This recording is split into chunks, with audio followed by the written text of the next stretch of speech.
radio stations each and every day, 7 days a week.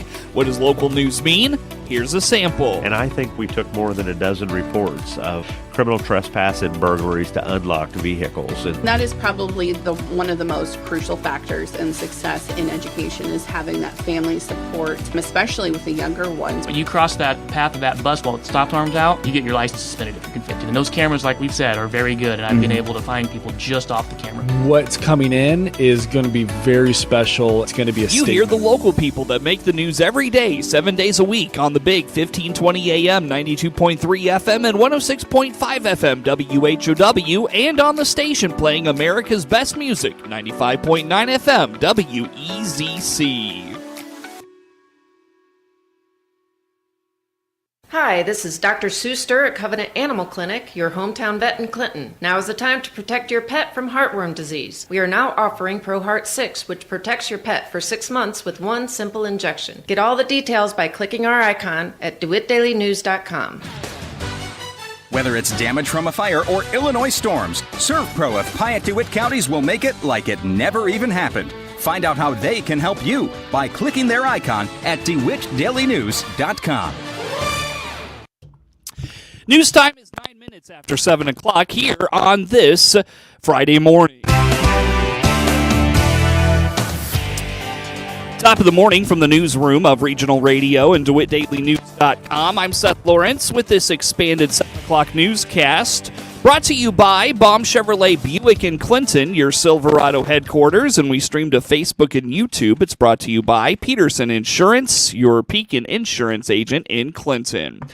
A couple of years ago, Clinton Junior High School went to a no cell phone policy in its classrooms. This year, Clinton High School is trying out a similar policy. Principal Jerry Wayne indicates high school students are not allowed to have cell phones out during class time. Whether they're in a pocket or cubby, they are put up during instruction time. It's always interesting and fun to watch to see how new school year starts. I think the kids are doing a really nice job. We've got some new policies in place that we haven't in the past that kids weren't necessarily going to be overly excited about. Like trying to be really consistent with. You know, if you even read anything or see anything, everybody knows that the distractions that phones have presented in classrooms has really become a case where it was not allowing our students the opportunity, number one, to unplug, which I think all of us as human beings have a habit of in this day and age kind of getting caught up in the realm of technology, and it becomes a kind of a spiral that we just don't find ourselves ever getting out of. But that was then keeping them from being able to stay as focused in the classrooms at what it was. And we've been talking about it for the last several years, and there was discussion about the notion of just simply going, phones can't be in the building, period. We're not going to have it.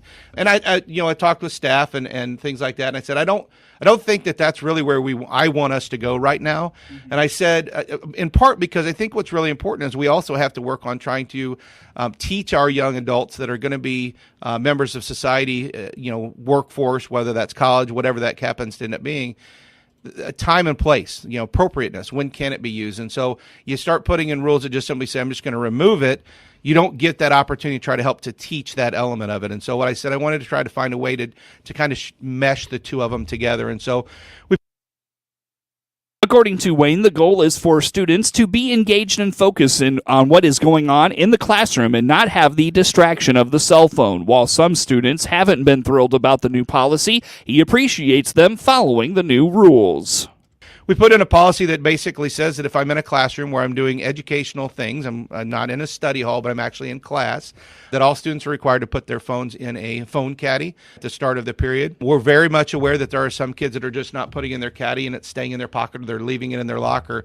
And my statement has been, and will continue to be, is ultimately our goal is to leave the phone so that they're not a distraction to your ability to be able to learn. If you don't put it in and then you pull it out and are seen with it, now we've got a problem, and we're looking at some consequences that are going to happen, like detentions and things like that. But ultimately, we want to make sure our kids can be engaged in the lessons, that they can be focused on what they need to in the moment, and then when the class is done, they get their phone in the hallway, they get their phone at lunch, they can have their phone during study hall if they happen to have a study hall. So we're not asking them to just completely not have it. We're asking them to say, listen, while you're learning, while we're in a class and I'm trying to do learning, that needs to be separated, and we have to recognize there are just times and places we have to be able to be away from it. And it's been a I would say it's been a good start. There have been their hiccups that obviously kids are not necessarily overly excited about it, but I appreciate the fact that they are working with me on it. I think some of them were afraid that if they left it in the pocket, they'd get in trouble. If it's in their pocket in the end, I'm not searching to see whether you put it in, because the teachers are saying, start of the period, don't forget, put your phone in the phone caddy. If you don't get up, then we assume you don't have it. We're not looking to see whether you have it, but it should be off. It should be something that it doesn't become a distraction. We go at it from there. So For Wayne, they are starting to see the policy become routine for students and looks forward to having better instruction this school year. A local nonprofit is working towards compliance with fire codes. Executive Director of Encore Developmental Services, Stephanie Kuntz, explains they are now collecting bids. They've received approval from their architect, so the next step is to find a contractor to build firewalls. The latest is we're collecting bids. So we have approval for our plans from the architect. Really appreciate AEX for that.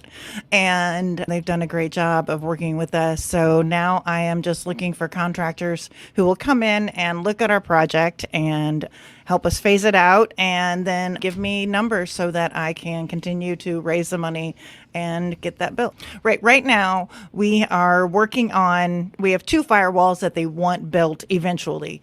But the back firewall towards the back of the warehouse where we have our maintenance stuff for the landscaping business, for the flowers, for the baler that has to be moved from the front of the warehouse to the back of the warehouse, and all of the bale things, the real high fire potential things, that needs to be walled off first. And then that will create that maintenance danger separation from the rest of the warehouse where people shop, where we have, people working, and the store, and then the rest of the business. When hearing the term firewall, many may think of the digital security system. In this instance, Kuntz describes a physical wall to help prevent the spread of a fire for up to 2 hours in a building. In true technical terms, what we are putting up is a fire partition. And it is a wall. It's literally, firewall. I'm like, oh my gosh, no, it's 2x4s and extra drywall, or special drywall, that creates a barrier for 2 hours is what they're asking for us on each side. So it will go all the way to the roof. It won't go through the roof. If it would go through our metal roof, it would be a firewall. But because it only goes to the roof, it's a partition. Okay. That's my knowledge on firewalls. And that's one reason why we are, want to get that back one, because the most, most dangerous things, baler that could, spark up, and those, machines and gasoline and propane for the forklift and things like that will be behind that wall. Kuntz notes the reason this is an expensive project is because of the size it needs to fit their 30-foot ceilings. Another cost is the fire exits and signs that must comply with the fire code. These will be finished in stages, but Kuntz is looking for an estimation of all the necessary projects. Come out and see and look up. Okay. And it's 30 feet up to the peak, I believe, 28 Right. maybe. Okay. And it's very long. And then there are all sorts of specific specifications for the top of that firewall near the roof. That's what took 2 years for the architects to work out with the fire marshal. Okay. And all those details, I am not an expert on what they have to do, but it is a lot of labor. Yes, we'd like to. There are also several more fire exits, and then the exit lights and signage around the warehouse in accordance with that. And that will also require some extra supports on each side of those doors. There are a couple of roll-up doors that will respond to fires, come down automatically. There are some other things, at least one other garage door, because we're shifting where we're doing our accepting donations with the new plan. Okay. So there'll be several of those that we're bidding out also. We're going to be doing it in phases. What I've been asking them now is that I would like a general overall, price for the entire project, which would include that front firewall also, but then also specifically for that back first piece that we would be able to get the funding and together and to pay for it currently. Kuntz also notes they've put in work to comply with fire codes like removing extension cords, taking down problematic exit lights, and getting a new alarm system. Well, first of all, we could do the easy things. We look at the things, like extra extension cords. They don't like those kind of things, so we took care of that. There was like a small exit light, something in a couple things in the store that they weren't, thrilled with that, so those just came down. That was easy, was able to be done, within a week or so. And then they wanted us to contact an architect, so we had to find that. Had to find the architects, and then we had to raise money because once the architects, they also wanted, a big thing was an alarm system. And so luckily the architects were able to get the plan to the point where they could design. We could get the design to a alarm system company, and they could put together an alarm system for us. So we were able to do that last fall. The project has taken 2 years so far. Kuntz estimates $100,000 has been poured into the project. $65,000 of it was just for the alarm system. They've been fundraising at events like the Apple and Pork Festival to afford the expensive project. She hopes these expenses will not be too difficult to overcome for Encore and is asking for help from the community to make this happen. If you'd like to donate, visit encoreservices.org. While parts of Illinois are expected to get some rain at some point this weekend, a local University of Illinois Extension educator is promoting harvest safety in these dry conditions. Doug Gooker is a small farms educator at the University of Illinois Extension in DeWitt, Macon, and Piatt counties and is encouraging farmers already in the fields to be mindful of the dry conditions that have developed in the last few weeks. The dry conditions have been good for corn drying the corn down for harvest. It's been very good for that.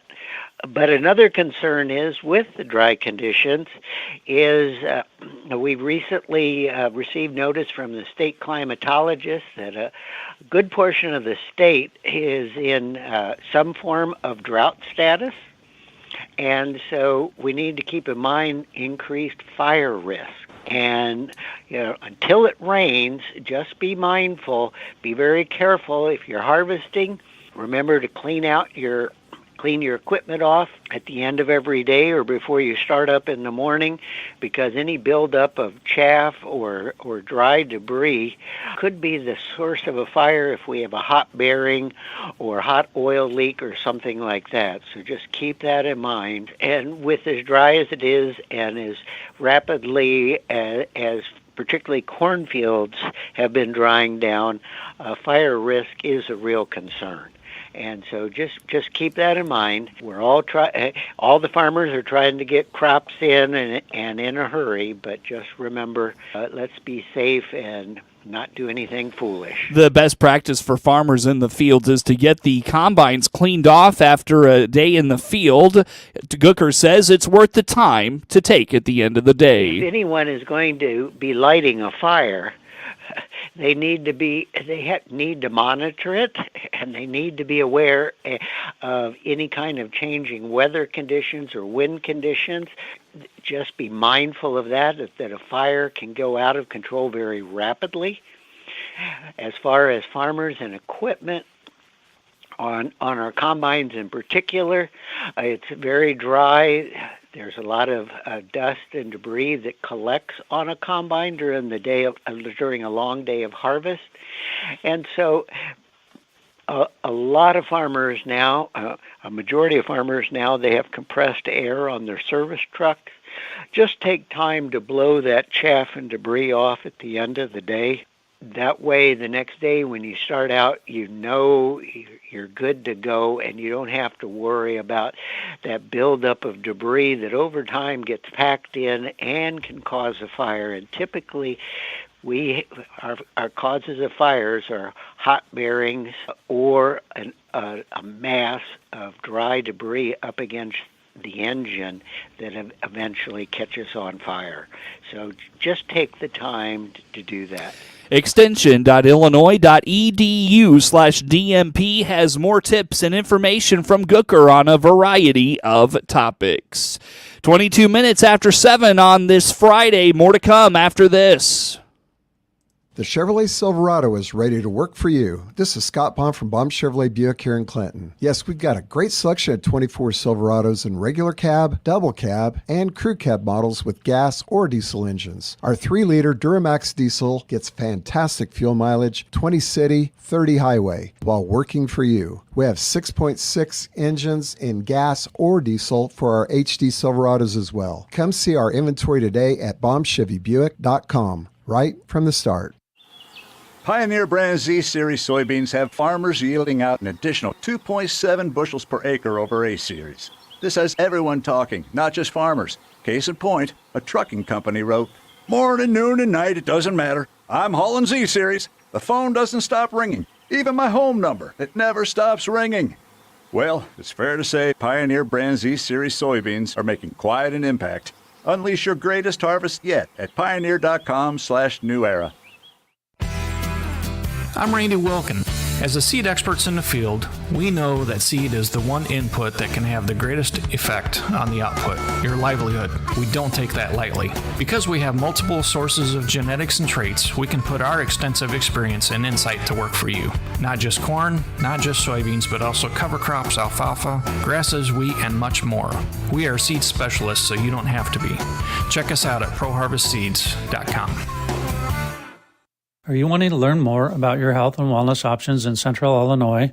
Visit stealthwellness.com or click on my banner ad at DeWittDailyNews.com. Let me, Dr. Bill Byers, show you some simple, under-the-radar ways to improve and take control of your health.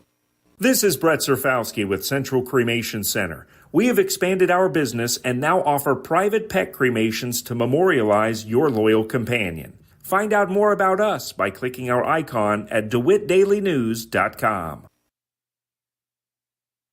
News time is 24 minutes after 7 o'clock on this Friday. The College of Agriculture, Consumer and Environmental Sciences, or the College of ACES, at the University of Illinois is happy with enrollment figures in the new school year.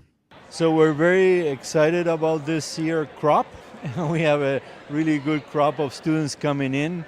We have the largest enrollment class of true freshmen since the early 90s. We got about 645 true freshmen coming through the door and about 180 students transferring from community colleges into our college. So very happy about that. We have a total number of undergraduate students of 2,800. Our goal is to be a college of about 3,000 undergraduates, and we're on our way to be there. And it's very exciting because we're attracting students that will be the next workforce for our industry, and a lot of excitement into making impact to society through careers in food, agriculture, and natural resources. That's Herman Bolero, who is the dean of the College of ACES. The Illinois Farm Families is looking at reach and metrics. Gracie Pearson is Consumer Engagement Manager for the Illinois Farm Bureau. So you might remember that we wrapped up the We Are the 96 campaign earlier this year. That was just phenomenal for us.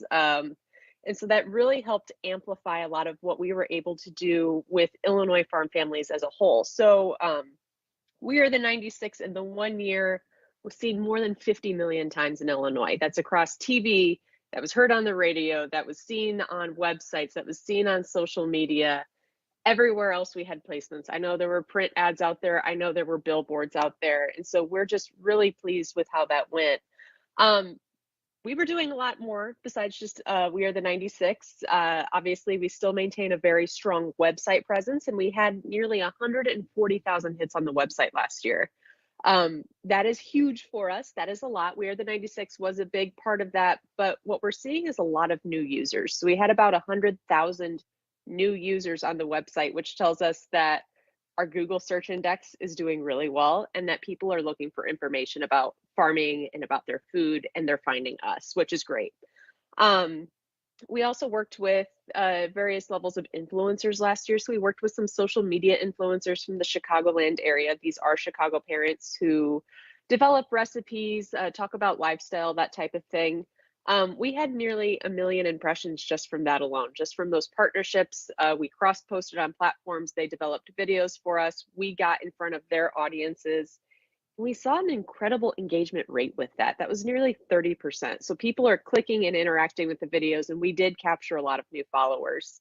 But probably our biggest success from last year was the launch of our Farmer Ambassador program. So Illinois Farm Families has always relied on farmer volunteers.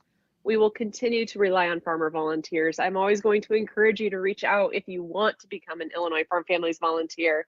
But last year we selected 6 farmers from across Illinois, and we gave them a lot of to-dos that we wouldn't necessarily ask one single volunteer to do. So we asked them to create several video pieces for us for social media. So these are Reels and TikToks, if you think about video content, about what's happening on their farm day to day, tackling some tough topics for IFF.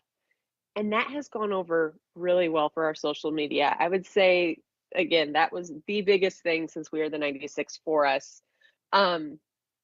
Incredible engagement rates with that. It was more than 30% engagement rates. People are interacting with that content. They like to see farmers over and over again and kind of start building those relationships with them on our channels. And hopefully these farmers got a lot out of it too. We're hoping that they continue to post on their own social media pages. And with that, we are looking forward to soon initiating a class of 2025 Farmer Ambassadors. Illinois Farm Families is a collaboration between the Illinois Farm Bureau, the Illinois Corn, Illinois Soybean Association, the Illinois Beef Association, and Midwest Dairy. News time, 29 minutes after 7 o'clock on this Friday. Coverage of news is brought to you by Baum Chevrolet Buick in Clinton, your Silverado headquarters, and the morning show streams to Facebook and YouTube, brought to you by Peterson Insurance, your Pekin Insurance agent in Clinton. Sports comes up next. We've got Week 3 high school football previews coming your way. Illinois State, and Eastern Illinois in action this weekend as well. With SRN News, I'm Rich Thomason. They have abandoned the assembly line in favor of the picket line. 33,000 Boeing aircraft assembly workers on strike at a plant near Seattle. It was a close call for a couple of planes on the runway at the Nashville airport. Pilots of an Alaska Airlines jet had to abort takeoff at the last minute to avoid a collision with a Southwest Airlines plane. Investigation underway. Vladimir Putin warns that NATO could run the risk of war with Russia if Ukraine wins permission to use Western-supplied missiles on targets deep inside Russia. Another busy day in the presidential campaign trail. Today, it's a rally in Nevada for former President Trump, while Kamala Harris is stumping in Pennsylvania. And Mr. Trump has nixed the idea of another debate with Harris. He says she needs it more than he does. On Wall Street, Dow futures up 64 points. NASDAQ futures 19 points higher. This is SRN News. Time now for a look at sports. I'm Seth Lawrence with this report. It's homecoming week at Clinton High School, and the Maroons football team is putting the distraction of the week aside and focusing on Tremont tonight. Last week, the Maroons won on the road at Alton Marquette 35-7. Head coach Ron Bass says the Maroons are taking on an improved Tremont team this week. Well, I think coming in this week, you're going to have a better Tremont team than you saw last year. They've had added some things up front. They got a transfer from Metamora, who looks like he's a good, solid player. They moved him around quite a bit. And not only is he up front in the line, but he's also playing in the backfield a little bit. Their running back is probably the best we've seen so far this year. Mm-hmm. So definitely going to be some good challenges for us defensively. The Metamora transfer, he plays middle linebacker, so we're definitely going to have to keep an eye on him offensively. But for us, we've been trying to focus on, getting better at protecting up front and continue to work on our fundamentals. Coach Bass notes they're still cleaning up some plays and working on missing assignments on the field. Meanwhile, he expects Colton Walker and Keaton Graves to continue their high level of play. It's been like a typical week for us. So there's a lot of things that we polish up plays that we feel like that we've missed assignments on. Made it a point this week to discuss our missing assignments and get those fixed. There's quite a few missing assignments, or the players not quite doing their job. Trying to get that fixed and get that corrected. I think you're going to see a lot of the same things. I mean, Colton is such a ball hawk out there on defense. I mean, it's exciting to see him get those interceptions, but continue to play good coverage. Those interceptions will come. Keaton, using his feet to extend plays in the passing game has been a plus. And so seeing a mix of him and Christian Hibbert in the backfield, it's a thunder and lightning type of situation we have. There was some frustration from players last week when things weren't going their way, so they've been working on patience and keeping their heads in practice this week. Well, they're just better. I think that's one of the things. I felt like we got a little frustrated last week when things didn't quite go our way initially in the game, and I think there's going to be these situations that are going to come up again this week, and it's a matter of staying patient, keep your composure, and continue through without getting frustrated. Understand that, hey, they practice too, and they've got good players too, and they're going to make plays. We're going to do our best to make more plays than them. It's homecoming week at Clinton. Game time is 7 o'clock. Catch all the action right here on WHOW and all our digital platforms. Tonight in the heart of Central Illinois Conference, Ridgeview Lexington visits El Paso Gridley. Shelbyville plays host to Tri-Valley. DMAC hosts Eureka. GCMS is at Fisher. Fieldcrest is at Leroy. Meridian plays host to Tuscola. And Hayworth hosts Warrensburg Latham. While the Mattoon Green Wave has experienced its share of struggles this year, Monticello coach Coley Welter knows the 5A Apollo Conference opponents won't be a pushover. The 1-1 Sages battle the 1-1 Mattoon Green Wave tonight at Monticello High School. Because of the strength of the Illini Prairie Conference this year, Coach Welter knows this is a big game for his team.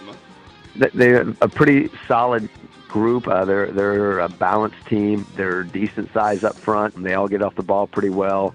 They have an outstanding middle linebacker who also plays slot receiver for them. And their coach's kid, he's an excellent player.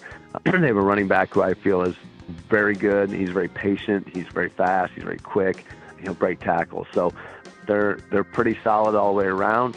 Outside of 12, I wouldn't say exceptional, but pretty solid all the way around. They like to stack the box, and it'll be interesting to see if they will stack the box against us. We've seen film from this year. We've talked to people that played them in years past, and they're pretty unwilling to move guys out of the box. So that will make it tough to run between the tackles. So we're going to probably have to open things up on the outside and see if we can't spread them out and then work back inside. And then defensively, we really got to control the running game. They have the ability to throw, but they're going to hang their hat on read option, and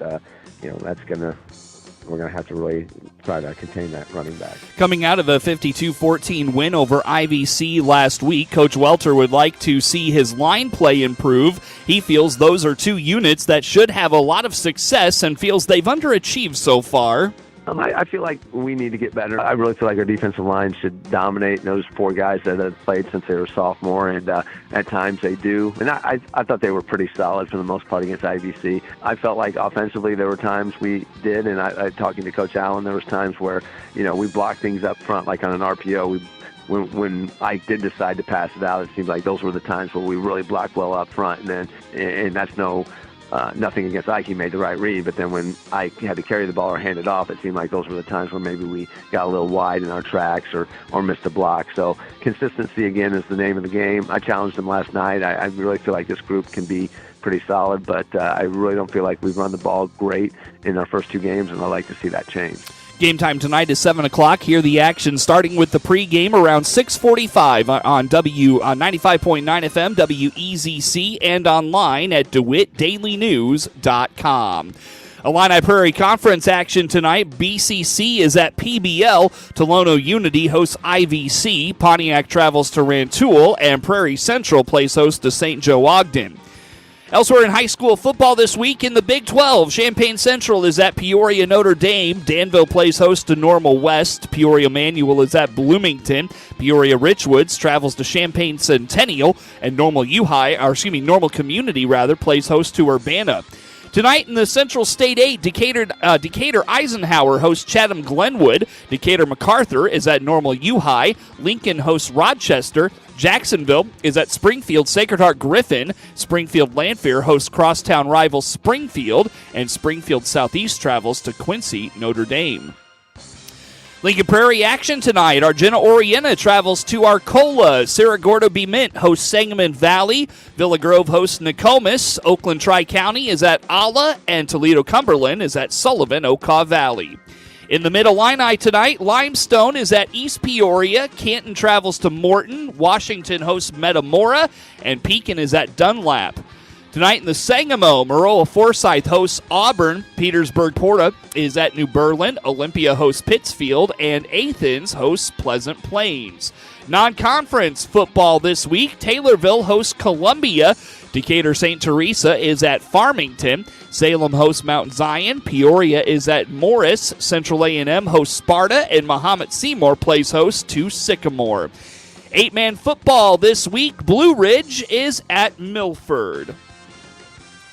Illinois coach Brett Belima isn't worried about his players and a possible letdown heading into Saturday's home game against Central Michigan. Illinois is coming off a 23-17 home win last Saturday over Kansas, which entered the game ranked 19th and left with the program's first defeat of a ranked non-conference opponent since 2011. Belima says his team is mature enough to understand the importance of quickly turning the page after a huge win and focusing on the next. Off to a 2-0 start, Illinois has had good quarterback play from Luke Altmaier, who has completed 71.5% of his passes and thrown for 405 yards and 4 touchdowns in his first 2 games. The defense has forced 8 turnovers already, including 4 against Kansas. This will be the last of 3 non-conference home games for Illinois before it opens Big Ten play at Nebraska September 20th.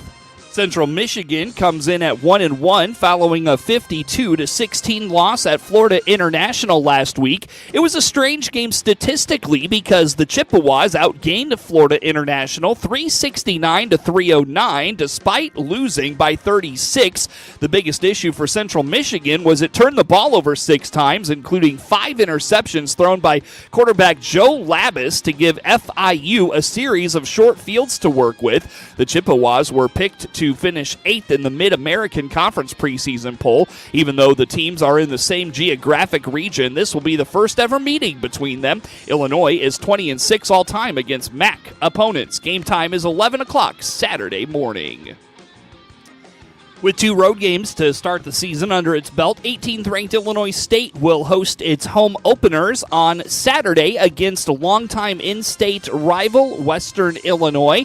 Quarterback Tommy Rittenhouse did it all for the Redbirds in their road win at North Alabama. The junior quarterback from Geneva rushed for a career-high 94 yards and accounted for 236 yards of total offense in a Redbirds win over the Lions. Rittenhouse was also responsible for 3 touchdowns in the win, 2 coming on the ground and 1 through the air. Despite not having the services of preseason All-American and 2023 Missouri Valley Conference Newcomer of the Year Mason King to injury, the Redbirds still managed to control the game on the ground in their 24-17 road win at North Alabama. ISU racked up 325 yards on the ground, its most since rushing for 345 against Murray State last season. The rushing attack was led by seniors Wankers Wright, who racked up 153 yards on the ground, including a big 54-yard run late in the 4th quarter that helped put the game away. Rittenhouse also rushed for a career-best 94 yards in the contest with 2 rushing scores, including a 71-yard dash. Newcomer Seth Glatz had a solid game with 51 yards, and Josh Robinson had 37. Wide receiver Xavier Lloyd got in the mix, picking up 9 yards and a first down on an end-around run. Coming off a 1-week tough assignment against the Iowa Hawkeyes, the Redbirds defense looked to get back to its standard of stopping the run against North Alabama. The usually stout rush defense for the Redbirds was apparent once again as they held the Lions to just 83 yards on the ground and racked up 9 tackles for loss in the 24-17 victory. Joe Davis is in his first season as the head coach at Western Illinois, who enters 0-2. Davis became the 32nd football coach at Western in December 2023 after serving the past 2 years as the offensive coordinator and quarterback coach at Eastern Illinois. Game time is noon on Saturday. Eastern Illinois plays its second Big Ten opponent of the season Saturday night when the Panthers travel to Northwestern. Eastern improved to 1-1 on the season following a 27-20 win over Indiana State in the Panthers' home opener Saturday. The win is on the heels of a season-opening loss at Illinois August 29th. Terrence Gibson opened his EIU career battling for the starting quarterback position in the spring of 2023, but Saturday against Indiana State, he broke through for the Panthers at another position, hauling in 6 passes for 100 yards as a receiver. Gibson also returned a kickoff for 14 yards. Moses Alexander picked up a loose fumble and returned it 60 yards for a touchdown as part of Eastern Illinois' home opening win over Indiana State. Alexander picked up a fumble forced by Nick Coates. The fumble return touchdown was part of Alexander's solid defensive day, which included 7 solo tackles. Nijay Burt picked off 2 passes against Indiana State while recording another pass breakup, leading EIU's defense in the home win. Burt finished with 9 tackles, including 1 tackle for loss. Northwestern also enters at 1-1 with Northwestern's 3 opening games at home this year. Game time is 6:40 Saturday night. Hear the action starting at 6 o'clock with the pregame show here on WHOW and all our digital platforms. The Indianapolis Colts will try to be a little more patient Sunday when they visit Green Bay in a game that could depend on how well each team runs the ball. Anthony Richardson says the Colts may have been a little too eager on offense as they kept throwing deep in a season-opening loss to the Houston Texans. Green Bay likely will be playing without quarterback Jordan Love, who hasn't been practicing this week after injuring his left medial collateral ligament in the third-to-last play of the Packers' 34-29 loss to the Eagles in Brazil last Friday. If Love is unable to play, Malik Willis will be starting for the Packers less than 3 weeks after Green Bay acquired him in a trade with the Tennessee Titans. The 2022 third-round draft pick's only 3 career starts so far came in his rookie season, and he did not throw for as many as 100 yards in any of them. Both teams are trying to avoid digging themselves out of an early hole after losing their season openers. Green Bay gained 414 yards, the third highest total by any NFL team in the opening week, but hurt itself against Philadelphia by committing 10 penalties and squandering red zone opportunities. The Colts lost 29-27 to the Texans and allowed 213 rushing yards. Indianapolis's run defense will have to perform much better Sunday to have a realistic chance of beating the Packers, who ran for 163 yards on just 21 carries against the Eagles. Josh Jacobs, the 2022 NFL rushing leader with the Raiders, ran for 84 yards in his Packers debut. Colts cornerback Juju Brents went on injured reserve Tuesday after he hurt his knee against the Texans. Indy remains hopeful Brents returns this season. His replacement Sunday will probably be Dallas Flowers, who missed all of last season with a torn Achilles tendon. The Colts could move Pro Bowl slot cornerback Kenny Moore outside, pairing him with Jalen Jones. Packers receiver Jaden Reed is coming off a brilliant performance in which he scored on a 70-yard catch and a 33-yard run. Reed was just the 5th player since the 1970 AFL-NFL merger to score on a catch of at least 70 yards and a run of at least 30 yards in the same game. Reed also had his 38-yard touchdown catch nullified due to offsetting penalties. In the Texans game, Richardson became the first Colts quarterback to complete 3 passes of at least 50 yards in one game. He threw touchdown passes of 60 yards to Alec Pierce and 54 yards to Ashton Doolin, and added a 57-yarder to Pierce that set up another score. But on Richardson's other 16 attempts, he had only 6 completions totaling 41 yards with 1 interception. The big problem, Indy had the ball for exactly 20 minutes and ran only 43 plays, not nearly enough to help keep the team's defense stay fresh, and it showed late in the game. This marks the Colts running back Jonathan Taylor's return to the state of Wisconsin. The 2021 NFL rushing leader attended college at Wisconsin and was a 2-time winner of the Doak Walker Award, given annually to the nation's top college running back. Taylor had 14 carries for 48 yards and a touchdown last week, extending his league-high streak of consecutive games with a touchdown to 7. The Packers must just try to slow down a mobile quarterback and a dynamic running back for Indianapolis. The challenge is comparable to the task they faced against the Eagles, who had Jalen Hurts and Saquon Barkley in the backfield. Green Bay hopes to do a better job this time. Barkley scored 3 touchdowns, 2 rushing and 1 receiving, and ran for 109 yards against the Packers. The Eagles totaled 144 yards rushing. Game time is noon on Sunday.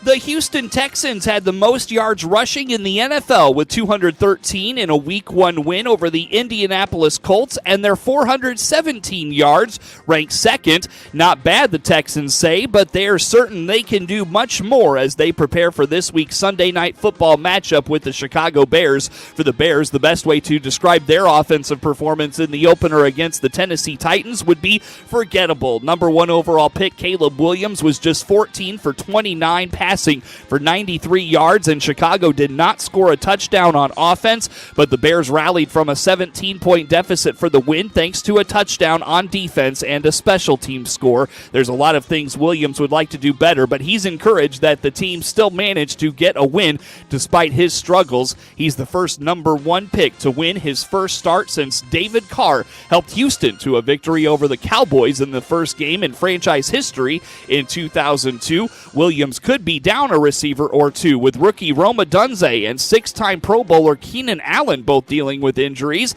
The Bears were at least breathing a little easier this week when an MRI on Odunze's knee showed no major structure damage. Drafted 9th overall, he sprained an MCL blocking late in the Tennessee game and hopped off the field on the next play. Allen, acquired in a trade with the Chargers, has been dealing with a heel issue for a few weeks. He sat out of practice Wednesday. Allen and Odunze were 2 of the biggest additions behind Williams in an offseason overhaul to the offense. With DJ Moore in his second season in Chicago, the Bears might have one of the deepest wide receiver groups. The injuries could mean Tyler Scott, a healthy and active last week, would start. Game time is 7:30 Sunday.